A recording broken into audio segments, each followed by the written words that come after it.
You really brought a missionary comedian on? I mean, Christian comedy is like Christian music. You know what I mean? Not good. You guys want to see the clip? Now, you know, I know Bobby will leave pretty well at this point. We're friends, and this motherfucker knows how to yank. This guy knows how to yank a chain. The first time he came on the show, he like smacked Zach in the back of the head super hard. And Zach was kind of pissed at him for a while. So he is kind of wild in that regard. But when he's on, he flips this crazy switch. But he is the best. I absolutely love Bobby. But anyway, here's what happened on Impaulsive. So let's take a look. He is clocked out. Yeah, I know. George has been under a tremendous amount of abuse. George. No, stop, George. I want you over here with me. George, I want you over here with me. Chase him down. Go. You find him. George, no, go get him. Go get him. I said this, he walked, and that's a first, and now we're Wait, there's no preamble there? gonna have to deal with the fallout of this episode for the next 2 months. Does Logan Paul really just hold an empty bottle of Prime in his hand like all the time? Like, come on, dude. I know you hold other shit than Prime. There's got to be other shit to hold. This motherfucker is never seen without Prime. Smart, though. He's actually smart. That dude is always rocking Prime. It's kind of insane. Episode for the next 2 months. I swear to God, Bobby Lee, you've pissed off my co-host. He's probably crying in the driveway. You know, the Beatles could have lost Ringo. Oh, yeah. That's a by the way, that's a huge compliment to George because he ain't no fucking Ringo Starr. Okay. Live in the moment is what he's trying to say. But I have a feeling, bro, that, you know, we're going to see each other again. Yeah. And we're going to do high and mighty things. There's a good chemistry. You know what? I'll be the 4th guy. Dude, I'm not kidding. Yeah. I'm not kidding. Sometimes I'll be the 4th guy. I'll come in and listen. Next time I come here, I'm gonna bring George a gift. I'm gonna make amends, right? I'm gonna make it right because that's who I am as a person. All right. I'll see you soon. Yeah, absolutely. Right. One day. Right. George never. Yeah, ever. Yeah. Probably. I'll fuck with him here. He's never coming into my house. Because what he did there, right? Yes. Was so disrespectful. Yeah. You're the guest. I'm the guest, man. Guys, Bobby Lee live on Instagram. He's at 922,000. Wait, I thought they got a show. Okay, what? There's a lead up. Look at this. George opens about the hardest moment in his life and gets roasted by Bobby Lee. Let me see this shit. I'll go to people like my mom and dad, honestly, because you know they knew my whole life. They know my decision making. I'll go to my friends if I know I could get a good answer out of them. But if I know it's just gonna be like, oh no, I just made the room uncomfortable. But for 2 years of my life recently was the hardest years of my life. I gained 40 pounds of weight. I was really, honestly, if I was not Christian, I'd probably be suicidal. And it was really, really bad. I never told anybody about it. And it was pissing me off because it was the most exciting years of my life. I was getting everything I've ever dreamt about. Money was no longer an issue. Not that it ever was even. Like, I just couldn't understand why I got everything. I know exactly what Bobby's thinking. He's like, dude, save this for another show. Like, why are you talking about Jesus right now and fucking the hardest years of your life? Bobby's the guest. You know what I mean? This isn't a round table where you just trauma dump, you know? Yeah, Bobby's trying to hold it in, dude. Never prayed for, but yet I was so. And Bobby, especially when he's on, he does not know how to hold an emotion or a thought in at all. So he is ready to destroy this guy. Unbelievably depressed. And I never let anybody know because I was always the guy who tried to make people laugh. But once I fixed my focus, everything changed. Yeah. When I was at Five Guys, I make that reference because I remember I do evaluate a lot of things and reflect. And when I was at Five Guys, it was simpler. It was me with my friends. It was also sorry. It was Your touches are very aggressive. hard and aggressive. I'm so sorry. Even let me go back actually because the touching was a lot. Let's see. Everything changed. Yeah. That's a very Christian thing to do. You know what I mean? Like touching on the arm. Like, I'm sorry, bro, but you're not Jesus. Guys, I make that. You like Jesus. That doesn't make you Jesus to be touching my arm. That reference because I remember I do evaluate a lot of things and reflect. And when I was at Five Guys, it was simpler. That is an aggressive touch. Bobby is 100% right. Why so aggressive? He's dead on, man.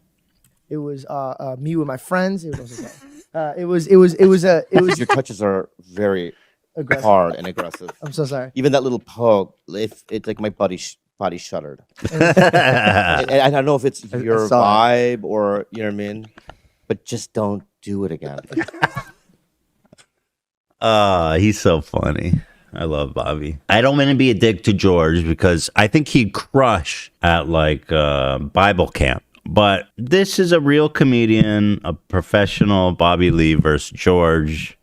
There's nothing funny about Jesus. I'm sorry.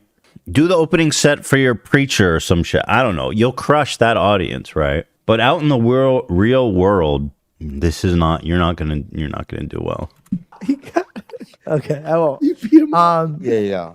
But I reflected on that, and when I figured out what it was that I'm holding on to things that I shouldn't be holding. Bro, this isn't like self-help minute, dude. Dude thinks he's like Tony Robbins. Tim Robbins? His name's Tim and Tony? Dude, you're not Tony Robbins. It's a comedy podcast. You gotta fucking slow down a little bit and just, you know what I mean? Relax, dude. You're here to be funny, right? Holding on to. For example, Like my what? career, my finances, my position in life. And when I realized that once you let it go and just really enjoy the moment and the journey of it and not be so scared of like, where am I going to be in 2 years from now? What am I going to be doing if this doesn't happen? Because it's not real. I'm future is stressing not about real. A mirage. And for me to like, dude, like I didn't even know I was going to be with my best friends doing a podcast where, and I don't mean this in a cocky way, but like, dude, this put me on a very strong map and it made a lot of my avenues blow up. So I'm It's very like that's- blessed, but I didn't know I was going to be here. So It's for like me, that's. You done? It was just a long monologue. He was just waiting. Can I ask you a question? Does Logan even talk? I feel like Mike hosts this motherfucker. Like every time I see a clip or watch a highlight, Mike's the one that's talking. Mike's the one that's like saying anything interesting or funny or asking questions. Like literally, does Logan talk on the show? I don't know.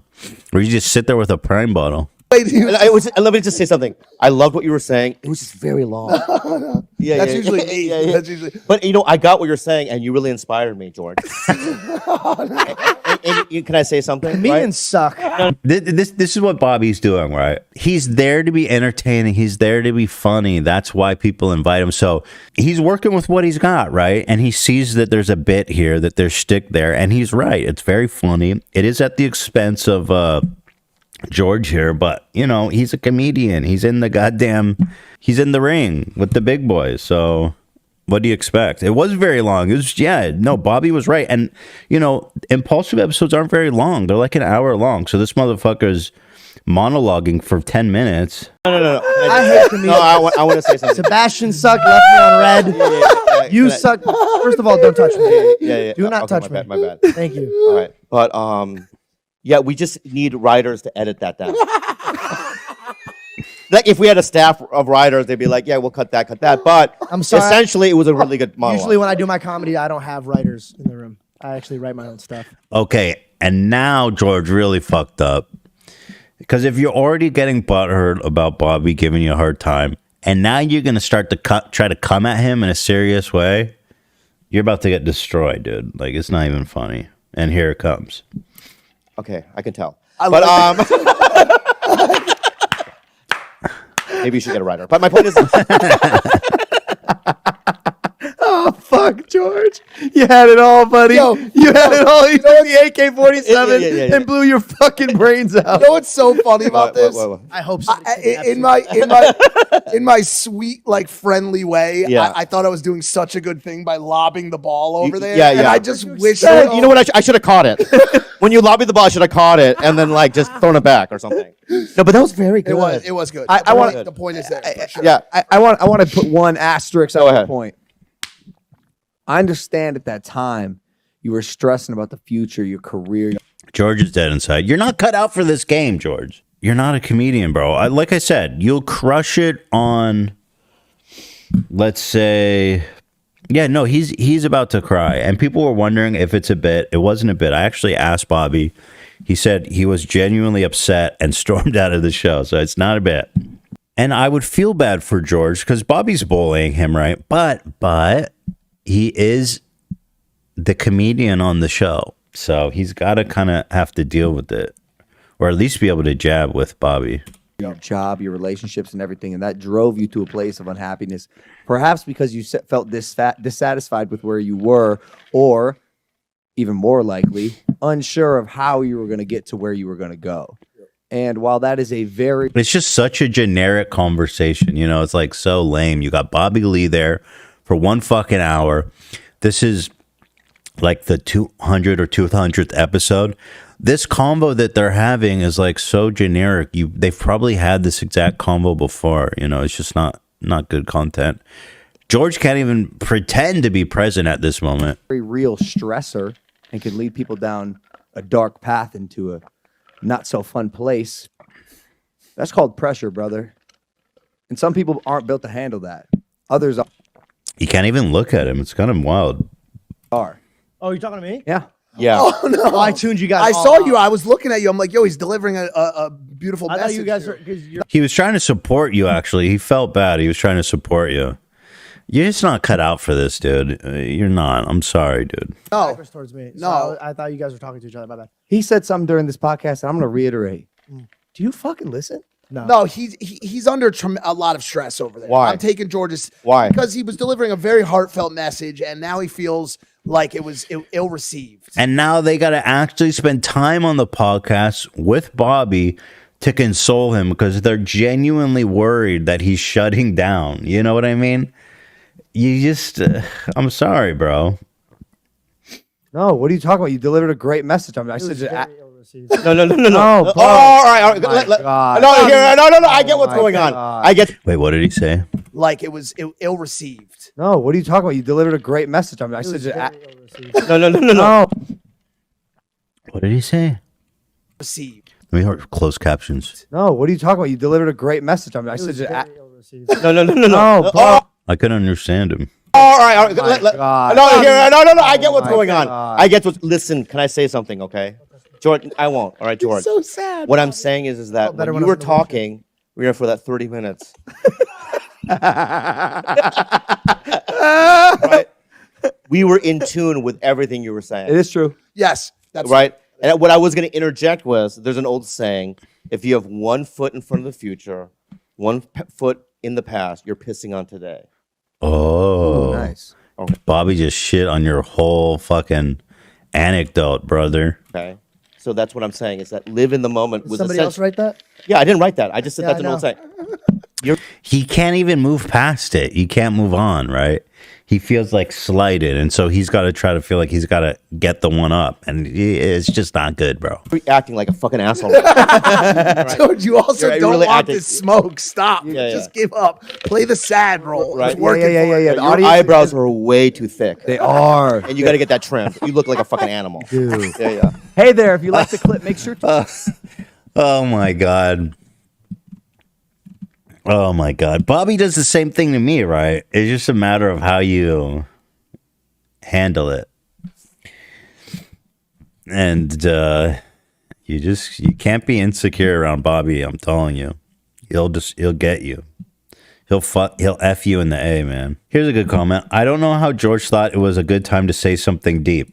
I feel I would have been uncomfortable if I was in George's position too, but being that he's a comedian, I'm shocked how horrible he handled this and took everything so personal. Exactly. There it is. Yeah, Bobby's a funny motherfucker, dude. I love doing shows with him. He's my fave.